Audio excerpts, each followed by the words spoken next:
In this video, I will show you how you can access your old passwords on any iPad.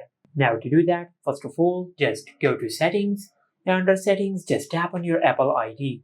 From here, just tap on iCloud, then tap on Save to iCloud. Now on this page, just look for the option for passwords. And after you do that, now just make sure you enable the toggle for Sync this iPad. And after you enable this toggle, you will sync all the passwords which are saved on your iCloud to your iPad. Now the next step is just to go to your home screen and open the app library.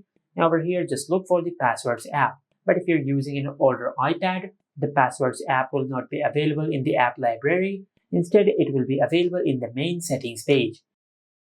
Just go to the main settings page and scroll down, and over here you will find the Passwords option. Now after you open the Passwords app, then just enter your lock screen PIN. And over here you will find all the passwords which are saved to your iCloud. Just like that. And this is it. Make sure to like, comment and subscribe. Thank you for watching.